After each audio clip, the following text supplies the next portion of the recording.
Então, eu sou formada há 2 meses. Hoje eu trabalho como psicóloga clínica, né? Recentemente fiz transição do CLT, que eu era auxiliar de RH, e agora eu passei só a ser psicóloga clínica. E hoje eu trabalho muito com pacientes que têm traços de personalidade. Eu não atendo transtornos. Hoje, das minhas pacientes, não tem nenhum transtorno fechado. Então, isso é algo que também é bacana a gente comentar, que psicoterapia para todo mundo, né? Ou quem são as pessoas que precisam de psicoterapia.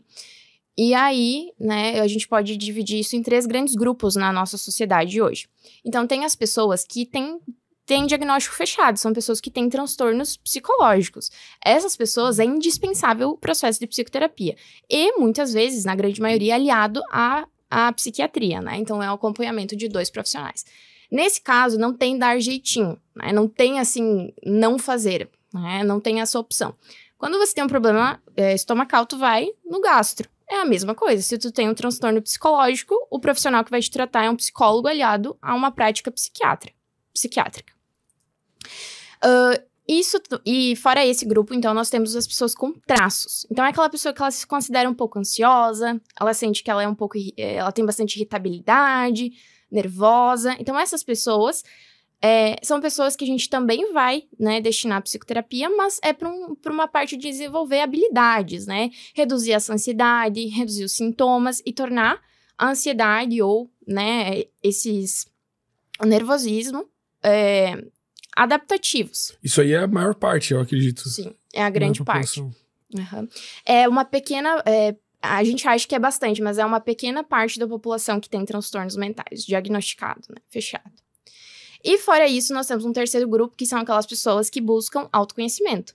Então, são pessoas que não têm traço nem diagnóstico fechado, mas são pessoas que buscam autodesenvolvimento, que buscam trabalhar as habilidades, como eu comentei ali, né? Elas querem desenvolver a habilidade da comunicação, né? E a gente sabe que hoje comunicação não é só a verbal, né? Tem a não verbal, que é o que você falou, né? Sobre a vestimenta, aquilo que eu transmito com a minha imagem.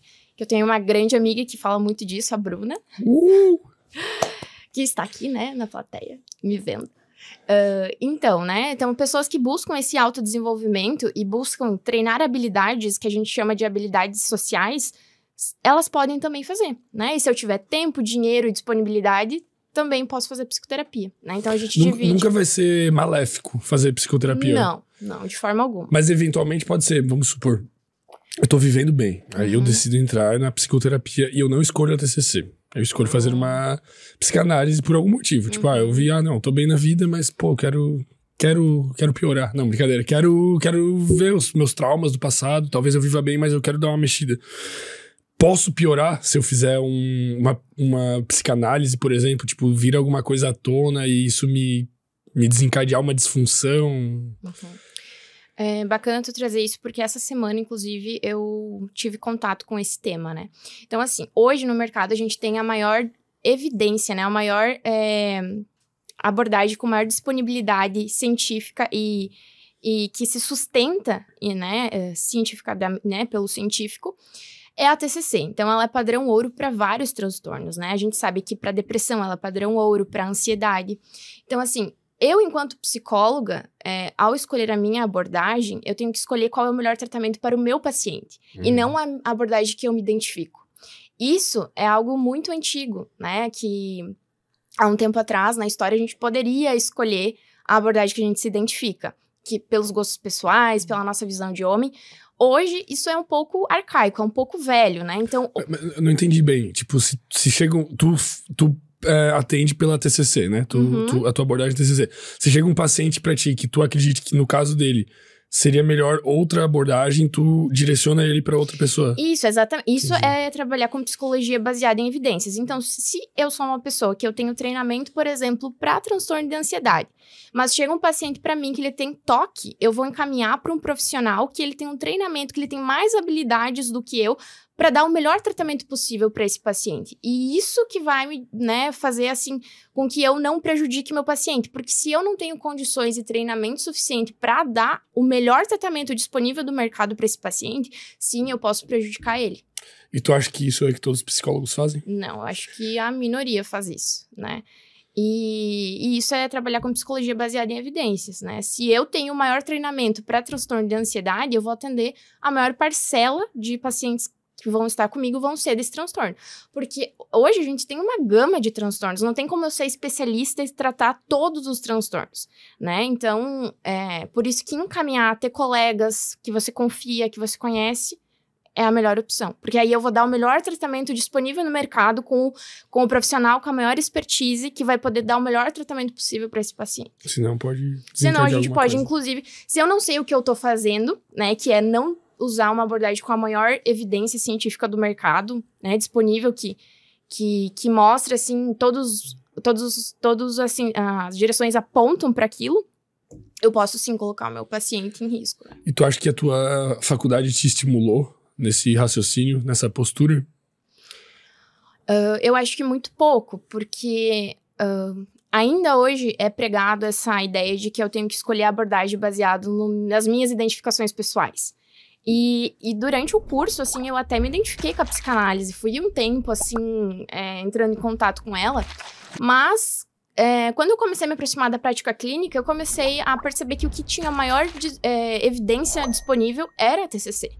Né? E aí eu tive contato justamente com esse questionamento. Eu vou escolher a abordagem que eu me identifico ou a que mais tem chance de dar o melhor tratamento? Uhum. Eu escolhi a que dá o melhor tratamento para o meu paciente. Né? E aí você não pode ter o autor de estimação ou o filósofo de estimação, né? Tu tem que usar o melhor tratamento disponível para o teu paciente. Mas a maioria dos psicólogos que eu converso, eles falam que a sensação que eles têm é que na universidade as matérias que são sobre, sei lá, sobre Freud, Lacan e Jung, são todas dadas como verdade, não são dadas como um dos caminhos, são dadas como isso é a verdade, às vezes nem menciona as outras coisas. Contigo também foi mais ou menos assim ou não? Olha, eu tive o privilégio, eu acho, de dizer que no meu curso existiam diferentes percepções de mundo, né? Então, assim, tinha professores que eles iam de certeira na psicanálise, destruindo ela.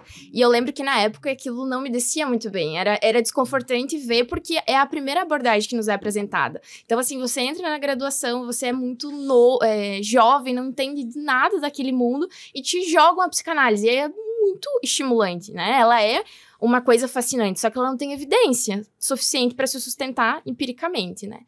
Então, o que acontece?